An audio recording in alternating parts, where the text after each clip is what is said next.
Hi friends, എല്ലാവർക്കും പൊടീസ് വേൾഡിലേക്ക് സ്വാഗതം. ഇന്ന് നല്ലൊരു തനി നാടൻ ഒഴിച്ചുകറിയുടെ റെസിപ്പി ആയിട്ടാണ് ഞാൻ വന്നിട്ടുള്ളത്. നല്ല ടേസ്റ്റി ആയിട്ടുള്ള കറിയാണ്. അപ്പോൾ നിങ്ങൾക്ക് ഈ വീഡിയോ ഇഷ്ടമാവുകയാണെന്നുണ്ടെങ്കിൽ പ്ലീസ് ഒന്ന് ലൈക്കും കൂടി ചെയ്തേക്കണേ. അപ്പോൾ നമുക്കിതെങ്ങനെ തയ്യാറാക്കുന്നതെന്ന് നോക്കാം. ഒഴിച്ചുകറി തയ്യാറാക്കുന്നതിനായിട്ട് ആദ്യം തന്നെ ഒരു കടായിലേക്ക് 1 ടേബിൾ സ്പൂൺ അളവിൽ ഓയിൽ ഒഴിച്ചു കൊടുക്കാം. ഞാനിവിടെ വെളിച്ചെണ്ണയാണ് എടുത്തിട്ടുള്ളത്. നാടൻ കറികളൊക്കെ ആകുമ്പോൾ വെളിച്ചെണ്ണ ആയിരിക്കും കുറച്ചുകൂടി നല്ലത്. ഓയിലൊന്ന് ചൂടായി വരുമ്പോഴേക്കും ഒരു മീഡിയം സൈസ് സവോള നീളത്തിൽ അരിഞ്ഞതൊന്ന് ചേർത്ത് കൊടുക്കാം. പിന്നീട് ഇതിലേക്ക് 2 അല്ലി വെളുത്തുള്ളി അരിഞ്ഞതും കൂടി ഒന്ന് ചേർത്ത് കൊടുക്കാം.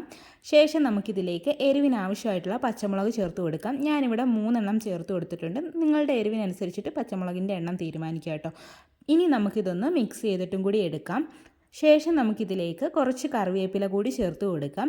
അതുപോലെ തന്നെ സവോളയൊന്ന് വഴണ്ടി കിട്ടുന്നതിന് ആവശ്യമായിട്ടുള്ള ഉപ്പും കൂടി ഒന്ന് ചേർത്ത് കൊടുത്തിട്ട് നന്നായിട്ടൊന്ന് വഴറ്റിയെടുക്കാം. ഈ ഒരു കറി മൺചട്ടിയിലൊക്കെ തയ്യാറാക്കി എടുക്കുകയാണെന്നുണ്ടെങ്കിൽ കുറച്ചുകൂടി ടേസ്റ്റ് ആയിരിക്കും കേട്ടോ. അപ്പോൾ സവോളയൊക്കെ ഒരുവിധം ഒന്ന് വഴണ്ടി വന്നിട്ടുണ്ട്. ഈ സമയത്ത് നമുക്കിതിലേക്ക് തക്കാളി ചേർത്ത് കൊടുക്കാം. ഞാനിവിടെ ഒരു മീഡിയം സൈസിൽ തക്കാളി നീളത്തിൽ അരിഞ്ഞെടുത്തതാണ് ചേർത്ത് കൊടുത്തിട്ടുള്ളത്. ഇനി ഇതും നമുക്ക് നന്നായിട്ടൊന്ന് വഴറ്റിയെടുക്കാം. തക്കാളിയൊക്കെ ഒന്ന് വഴണ്ട് വരുമ്പോഴേക്കും നമുക്കിനി ഇതിലേക്ക് മുരിങ്ങക്കായ ചേർത്ത് കൊടുക്കാം. ഞാനിവിടെ ഒരു വലിയ മുരിങ്ങക്കായാണ് എടുത്തിട്ടുള്ളത്. അതൊന്ന് കട്ട് ചെയ്തെടുത്തിട്ടുണ്ട്. അത് ചേർത്ത് കൊടുക്കാം. ശേഷം നമുക്കിനി ഇതിലേക്ക് പൊട്ടറ്റോ കൂടി ചേർത്ത് കൊടുക്കാം. ഒരു മീഡിയം സൈസിലെ പൊട്ടറ്റോയാണ് ഞാൻ എടുത്തിട്ടുള്ളത്. അതൊന്ന് നീളത്തിൽ അരിഞ്ഞെടുത്തിട്ടുള്ളത് കൂടിയാണ്. അതുകൂടി ചേർത്ത് കൊടുത്തതിന് ശേഷം നമുക്കൊരു 1-2 മിനിറ്റ് നേരത്തേക്കും കൂടി ഒന്ന് വഴറ്റിയെടുക്കാം. അതിനുശേഷം ഇത് വേകാൻ ആവശ്യമായിട്ടുള്ള വെള്ളവും കൂടി ഒന്ന് ഒഴിച്ചു കൊടുക്കാം. ഞാനിവിടെ ഏകദേശം ഒരു 2.5 കപ്പോളം വെള്ളം ഒഴിച്ചു കൊടുത്തിട്ടുണ്ട്. പിന്നീട് നമുക്കിതിലേക്ക് ആവശ്യമായിട്ടുള്ള ഉപ്പ് കൂടി ചേർത്ത് കൊടുക്കാം. നേരത്തെ നമ്മൾ സവാള വഴറ്റാൻ ആവശ്യമായിട്ടുള്ള ഉപ്പാണ് ചേർത്ത് കൊടുത്തിട്ടുണ്ടായിരുന്നത്. അപ്പോൾ അതനുസരിച്ചിട്ട് ഉപ്പ് ചേർത്ത് കൊടുക്കുക കേട്ടോ. പിന്നീട് നമുക്കിതിലേക്ക് ഒരു 1/4 ടീസ്പൂൺ അളവിൽ മഞ്ഞൾപ്പൊടി കൂടി ചേർത്ത് കൊടുക്കാം. എന്നിട്ട് ഇത് നമുക്ക് നന്നായിട്ടൊന്ന് മിക്സ് ചെയ്തിട്ട് എടുക്കാം. ശേഷം നമുക്കിതങ്ങ് അടച്ചു വെച്ചിട്ട് കുക്ക് ചെയ്തിട്ട് എടുക്കാം കേട്ടോ. അപ്പോൾ അതൊന്ന് കുക്കായി വരുന്ന സമയം കൊണ്ട് നമുക്കിതിലേക്ക് ആവശ്യമായിട്ടുള്ള തേങ്ങയൊന്ന് അരച്ചിട്ടെടുക്കാം. അതിനായിട്ട് ഞാനൊരു മിക്സിയുടെ ജാറിലേക്ക് 1/4 കപ്പ് അളവിൽ ചിരകിയ തേങ്ങ ചേർത്ത് കൊടുത്തിട്ടുണ്ട്. പിന്നീട് ഇതിലേക്ക് ഒരു നുള്ളളവിൽ ചെറിയ ജീരകവും കൂടി ചേർത്ത് കൊടുക്കുകയാണ്. പിന്നീട് ഇതിലേക്ക് ഒരു 1/2 ടീസ്പൂൺ അളവിൽ മുളക് പൊടി ചേർത്ത് കൊടുത്തിട്ടുണ്ട്. അതുപോലെ തന്നെ 1/2 ടീസ്പൂൺ അളവിൽ മല്ലിപ്പൊടി കൂടി ചേർത്ത് കൊടുക്കുകയാണ്. അതുപോലെ ഒരു 1/4 ടീസ്പൂൺ അളവിൽ മഞ്ഞൾപ്പൊടി കൂടി ചേർത്ത് കൊടുത്തിട്ടുണ്ട്. ശേഷം ഇതിലേക്ക് ആവശ്യത്തിന് വെള്ളം ഒഴിച്ചിട്ട് നമുക്ക് നല്ല ഫൈൻ പേസ്റ്റാക്കി അരച്ചെടുത്തിട്ട് വരാം. അപ്പോൾ ആദ്യം ഞാനൊന്ന് അരച്ചെടുത്തിട്ട് വന്നിട്ടുണ്ട്. ഇത് നമുക്കൊന്ന് മാറ്റി വെക്കാം. അപ്പോൾ നമ്മൾ കുക്ക് ചെയ്യാൻ വേണ്ടിയിട്ട് വെച്ചിട്ടുണ്ടായിരുന്ന മുരിങ്ങക്കായും പൊട്ടറ്റയും ഒക്കെ നല്ല രീതിയിൽ വെന്ത് വന്നിട്ടുണ്ട്. ഉരുളക്കിഴങ്ങൊക്കെ കണ്ടില്ലേ, നമ്മളൊന്ന് പ്രസ് ചെയ്യുമ്പോൾ തന്നെ അത് ഒടിഞ്ഞ് വരുന്നുണ്ട്, മുറിഞ്ഞ് വരുന്നുണ്ട്. അപ്പോൾ അതിനർത്ഥം അത് കുക്കായി വന്നിട്ടുണ്ടെന്നാണ്. ഇനി നമുക്ക് നമ്മൾ റെഡിയാക്കി വെച്ചിട്ടുണ്ടായിരുന്ന ആ ഒരു തേങ്ങയുടെ മിക്സ് ഇതിലേക്ക് ചേർത്ത് കൊടുക്കാം. ഫ്ലെയിം കുറച്ച് വെച്ചിട്ട് ചേർത്ത് കൊടുക്കുക കേട്ടോ. അതിനുശേഷം ഇത് നമുക്ക് നന്നായിട്ടൊന്ന് മിക്സ് ചെയ്തിട്ട് എടുക്കാം. ഈ സമയത്ത് ഉപ്പൊക്കെ കറക്റ്റ് ആണോ എന്ന് നോക്കുക കേട്ടോ. അതുപോലെ തന്നെ വെള്ളം ആവശ്യമെങ്കിൽ ചേർത്ത് കൊടുക്കുക. ചൂടുവെള്ളം വേണം ചേർത്ത് കൊടുക്കാൻ വേണ്ടിയിട്ട് കേട്ടോ, ഇനി ചേർക്കാനുണ്ടെങ്കിൽ.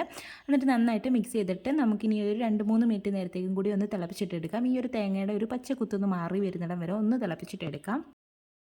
അപ്പോൾ നമ്മുടെ കറിയൊക്കെ ഇവിടെ നന്നായിട്ട് തിളച്ച് വന്നിട്ടുണ്ട്. ഇത് നമുക്കൊന്ന് മിക്സ് ചെയ്തെടുത്തതിന് ശേഷം നമുക്ക് ഫ്ലെയിം ഓഫ് ചെയ്ത് കൊടുക്കാവുന്നതാണ്.